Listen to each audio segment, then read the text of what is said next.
Hey, it's Mike here.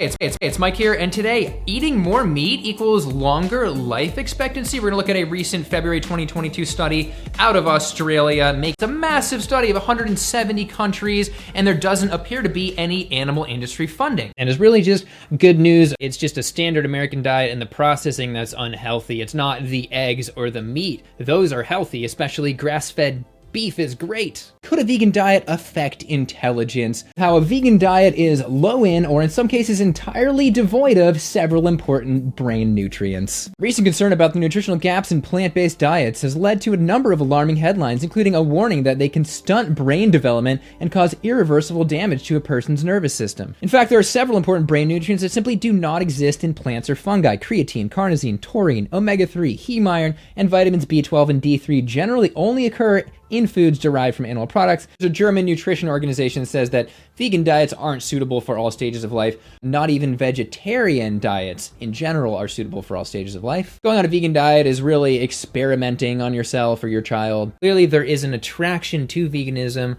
by people who have eating disorders, that if you're just sort of shopping around for a diet that you can hide your eating disorder behind, then absolutely don't go vegan. Eating disorders involve restriction because you are restricting animal products, therefore veganism is an eating disorder. For other people who might have an eating disorder tendency, would be like a nightmare. This would just breed an eating disorder overnight. Did meat make us human? Was it the main factor in brain growth? Andrew Barr of George Washington University says, quote, generations of paleoanthropologists have gone to famously well-preserved sites in places like Olduvai Gorge looking for and finding breathtaking direct evidence of early humans eating meat, furthering this viewpoint that there was an explosion of meat eating after 2 million years ago. Let's look at the timeline where we had a major period of brain growth. From this chart, our brain size more than doubled from 2.5 million years ago to 500,000 years ago. So we clearly need to address cooking here. It's unclear exactly when that started, but let's prescribe to the view of the chewing study that cooking was apparently uncommon until 500,000 years ago. So looking before cooking, when we had that major growth in brain size, meat played a massive central overarching role in making us human. Today, oil, and how eating it kills people, specifically vegans. The question is,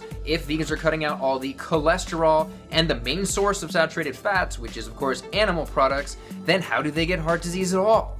The main culprit appears to be oil. I'm sorry, I wish it didn't have to be this way, but processed foods are processed foods. But oil is everywhere. People slather it on everything they cook, and it covers virtually all restaurant food. And oil isn't just bad for heart disease risk, it's also bad for diabetes risk. Oil may be the main driver for diabetes in the vegans that do get it. So in conclusion, you should absolutely ditch the oil. All right, that's it for today. Thank you for watching.